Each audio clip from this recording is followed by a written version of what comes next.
today's ganap nga ay pupunta kami ng Salaysay para makipag-birthday. Kaya naman itong cargo nga ang ginamit namin para ma-experience namin, nakshuta. Saka naman namin dala-dala itong mga halaman na binigay ni nanay para kay nanay bilhin. Pero Diyos ko, nagtataka siguro kayo kung bakit kami nagkasyang tatlo dito sa may cargo ng pagkaliit-liit. Nakshuta, huwag kayong judgeries dahil nga sexy na ang kavava nyo, charis.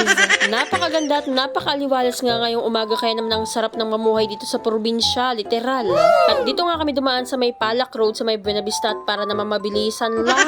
Dahil nga bibili muna kami ng triple chocolate cake dito sa may Red Ribbon at nabalitahan ko nga na nag-sale. Ay charis, basta nagkaroon ng promo. Charot-charot lang dahil nga bibili talaga ako dahil nga para may makain ng mga bagets. 445 nga itong triple chocolate na naka-roll pero may 45% off. Ay less 45 pesos pala, hindi 45%, nakshuta. Kaya naman nakapagbayad na ako, pinalista yung pangalan ko at syempre kavava ang nilagay ko at ayan na nga, nagpirma pa ako.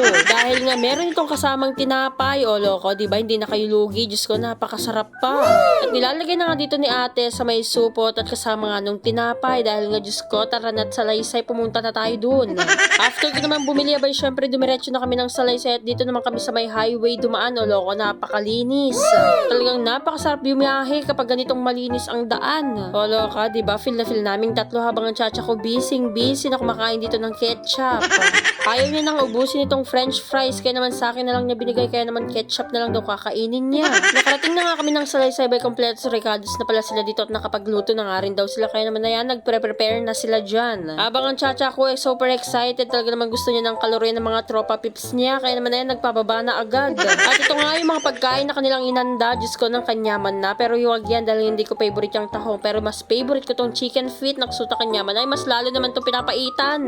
At meron nga din ditong bulalo na sabaw na lang natira, nakshuta. Syempre pagdating sa boodle fight, hindi mawawala ang mga ihaw-ihaw, kaya naman meron kami ditong octopus, sabay syempre meron din namang hito na pagkasarap-sarap.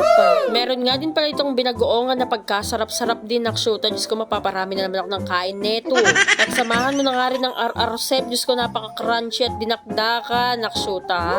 Nung prepared na nga lahat, abay naluto na nga din at sa wakas nga naglalagay na kami dito at para naman makapag-umpisa na rin kumain dahil alas 3 na yan, nakshuta. Charis lang. Uy, ba't naman alas 3? Mag-alas 12 pa lang yan.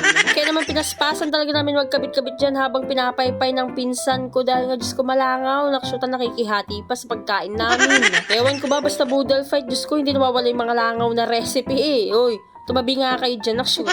All set na nga ang lahat, kaya naman nag-pray na kami dyan para makapag-start na rin kami. At syempre mag-thank you na muna tayo sa Panginoon. Habang todo paypayis talaga sila dahil nga nakikiagaw pang mga langaw na to. Kaya naman yung pisa na namin magkain-kain dito, by syempre talaga naman ganadong mga tito ko, nakshuta. At hindi nga talaga nagpahuli din ng dada ko dito dahil nga, Diyos ko, galing pa yan ng hangover, nakshuta. Kaya naman talagang pinaspasan namin at talaga naman tahimik na tahimik ang lahat. Abay syempre ganito naman tayo pag nagkakain, nakshuta, talagang tahimik. Kitang-kita mo na talagang mga subo nila dito, lalong-lalo ng dada ko, talagang napakasarap kumain. At halos nga lahat kami dito talagang nag-enjoy dahil nga napakaraming pagkain. Diyos ko, happy birthday in heaven, inang. Sira na naman ang diet ko kanya, nakshuta. At isa nga sa mga nagustuhan ko at na-miss kong kainin ba syempre yung adobong paa, nakshuta, ng kanyaman na talaga. Habay unti-unti na nga talagang nagsisialisan yung mga busog na, pero ako palaban pa rin. Lalong-lalo na syempre itong pagkalaki-laki ng katawan na katabi ko. Medyo nagsisialisan na nga talaga sila, pero ako hindi pa rin sumusuko, nakshuta.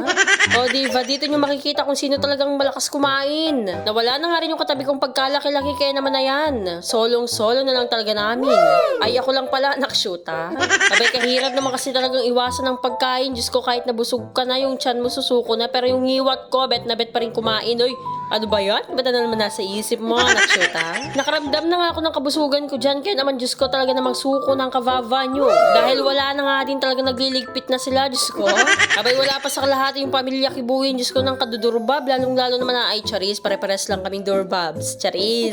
Abay habang itong ate ko naman, super late na, tapos na kami nagkain-kain lahat. Habang silang dalawang magjowa, parating pa lang, nakshuta. Sorry na nga lang din talaga guys, dahil nga tinik na lang talaga yung natira sa inyo, nakshuta. Habang nagpapahinga na yung lahat dyan, abay syempre nilabas ko naman na yung cake para naman may dessert kami. Kaya naman na yun lang mga kavava. Salamat sa panonood. Bye bye bye bye.